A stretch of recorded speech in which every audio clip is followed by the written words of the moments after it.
Right, welcome back to the channel. We are dragging this former derelict building back to life, one small step at a time.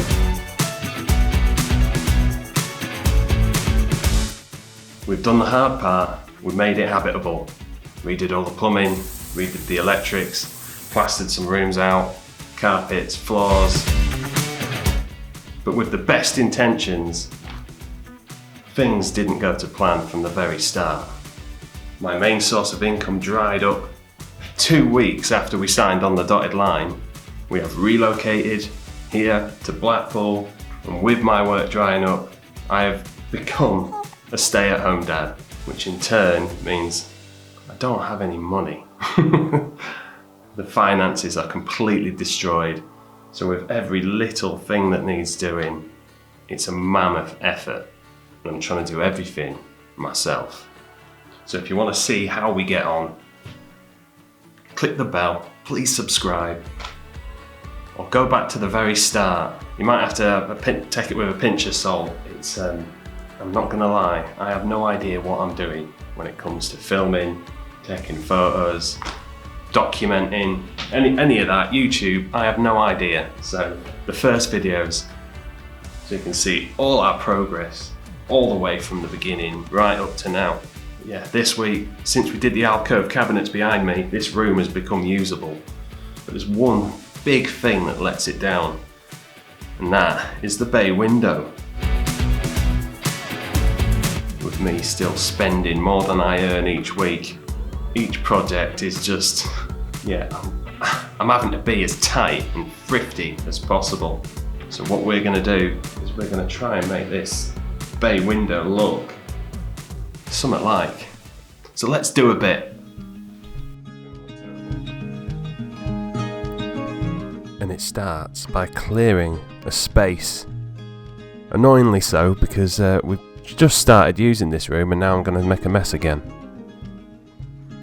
First job is to take down the old piece of timber that the old curtain rail used to sit on. Old slotted screws buried under years and years of paint. It's a shame the original Sash windows are no longer there. All the glass has been replaced, so we might as well do what we can to get this up to date. And once that's out of the way, I'm going to start applying my cling strip. We're going for a completely different method for stripping the paint. This one is more expensive. Some of you said this was quicker, but I beg to differ. But this is a safer way of removing the paint because we're not creating any dust or fumes. Just a ton of mess.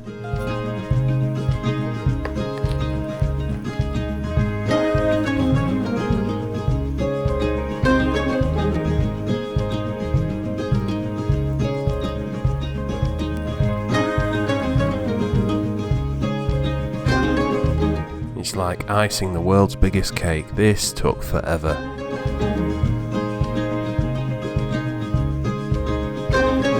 And now we wait. And this stuff is incredibly time sensitive.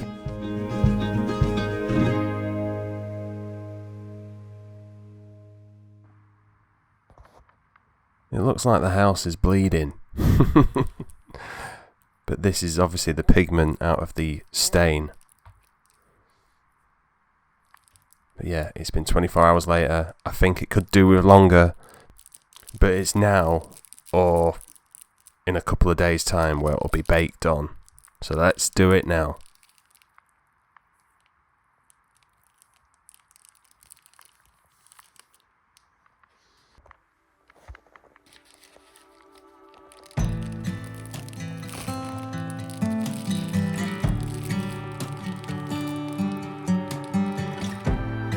It's nothing like the videos on social media where it all just peels off in one go. Yeah, it's probably because it needed longer. But like I said, I'm not a professional, I'm just a guy trying to make this house less rubbish.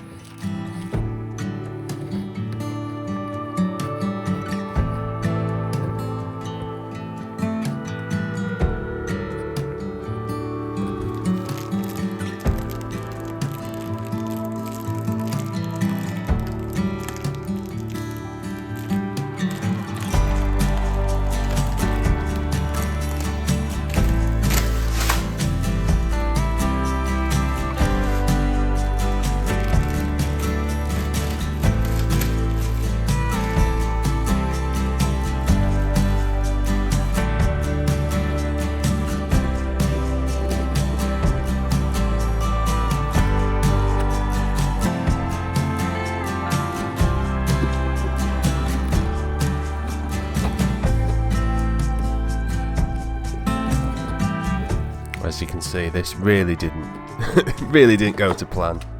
I'm just making an absolute mess now. Not gonna lie, it did smell a lot stronger than I was expecting it to. Yeah, it was quite smelly.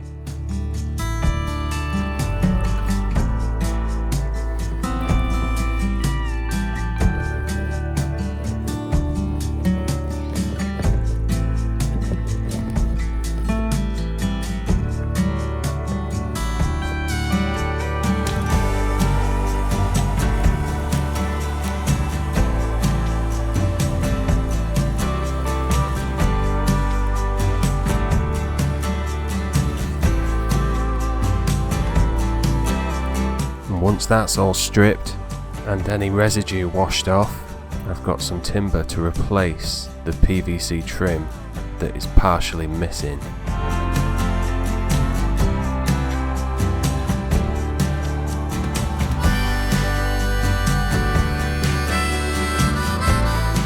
And then it's rubber gloves on, and we need to clean and scrub as much of the paint remover off as possible, making sure there's no contaminants left on the timber. And I've been back and I've sanded all of the mouldings, trying to get as much paint off as possible.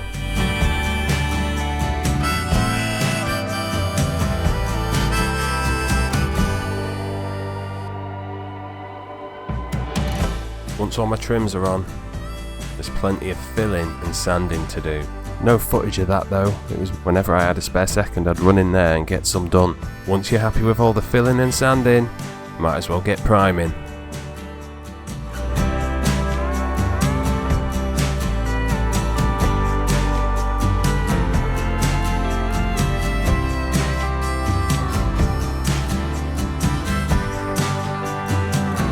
I'm not a painter and decorator, but I'm pretty sure it's prime first and then seal second.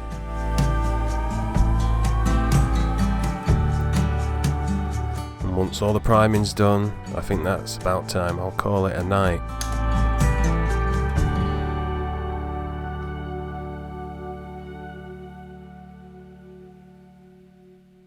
The next morning, I give everything a sand back. And now it's all primed, I can see if there's any areas that need filling again.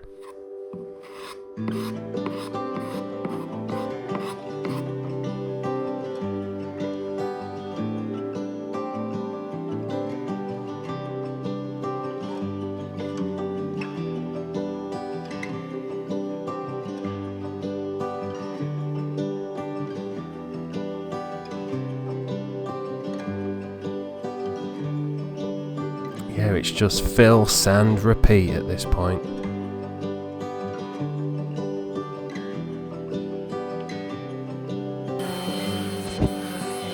Sand and drop your camera as well, because you're a professional videographer.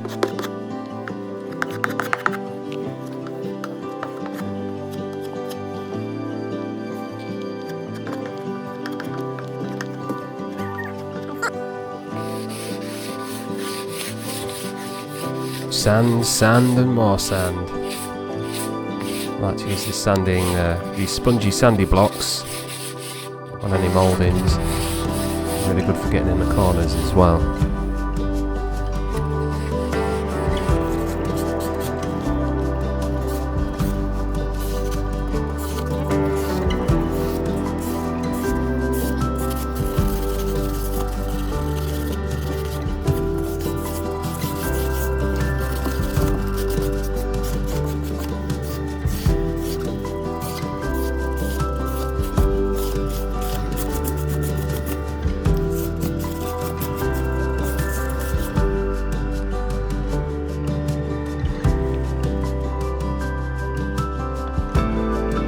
So this is where it gets weird. So I will remove my cheap paper blinds and reattach them to the windows, masking it around my windows, because, yeah, you guessed it, that's right, we're going to paint the UPVC windows as well. We're going to colour drench this whole bay window. I know, my apologies to the white plastic window brigade, but just want to do something a bit different.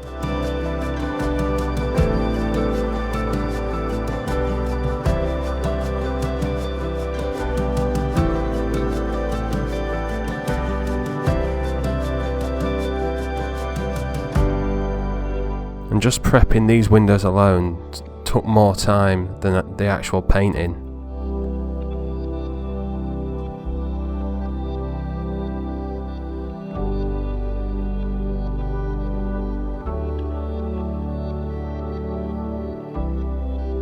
Obviously there's a lot of prep to do, all the windows need a clean, any random screws need taking out, and we also need to key all of the plastic surface by giving it a light rub down, ready to prime. We're going to prime first before we seal around the window. There were 2 massive holes in 2 of the window frames in the UPVC, but I've 2-part filled it because we're going to paint it anyway.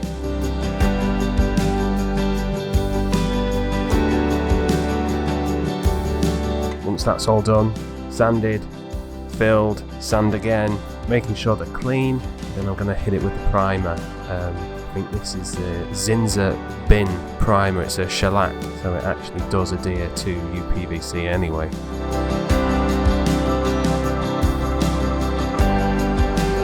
Once everything is sanded down, you just got to go for it. I'm going to start painting.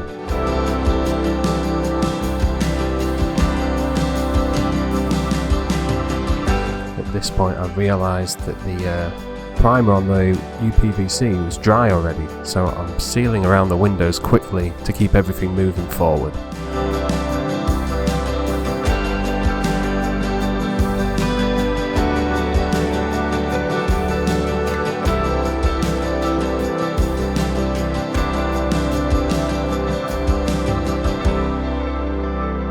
Once the first coat is dry, I hit it with another coat.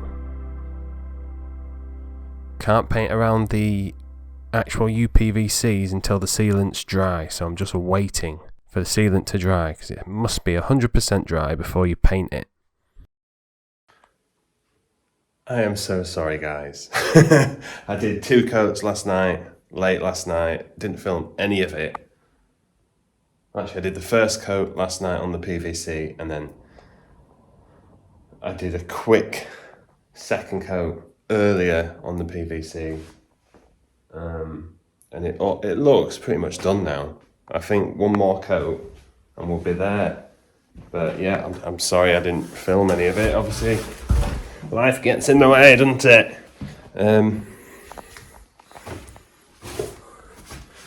Obviously the lighting in here is terrible because we haven't got any natural light.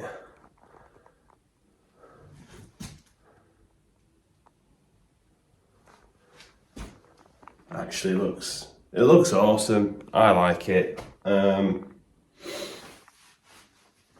some reason it reminds me of American windows. American, so it's like, I don't even know why. I think painting everything white is such a UK thing to do, isn't it? So yeah, I love it. Give it another coat when I can. Just thought I'd share that with you because yeah, my bad. So my next spare moment, I quickly tried to touch everything up.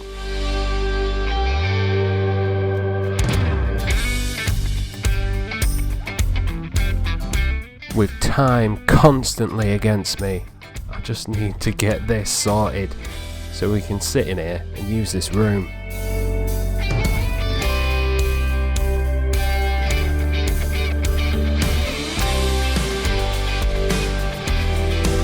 And with it done to the best of my abilities, it's turning out impossible to film. So I'm going to take off some of the window coverings so I can actually get some light in here.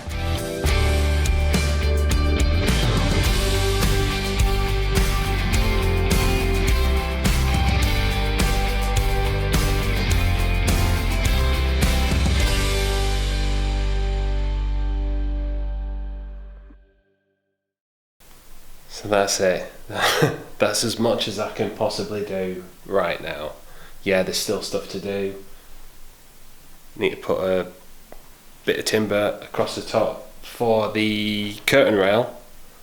Can't afford the curtains. they're quite expensive. So them window coverings that I've just taken off, I'm gonna have to put them back on for now. You might also notice that the window openers, I've not painted them. They need new hinges, new handles. That one still opens, but again, that's gonna need a bit of money to sort them out, so I might as well just take them off when it's warmer. And I can also paint the outside as well, because we're going to paint the outside of this window black to match the others. So yeah, what else is there to do? I've got some privacy film, so once it is polished off and all hunky-dory, I hope I've got enough privacy film to cover all these windows. The only real benefit is daytime. Nighttime, the windows become a mirror, but at nighttime you close the curtains, so it doesn't really matter. Privacy film on. If you want to see more, you're gonna have to tick the bell, subscribe, and watch this space. But for now, I think that's enough. Thanks for watching. I'll catch you on the next one. Don't forget to subscribe, and I'll talk to you soon. Peace out.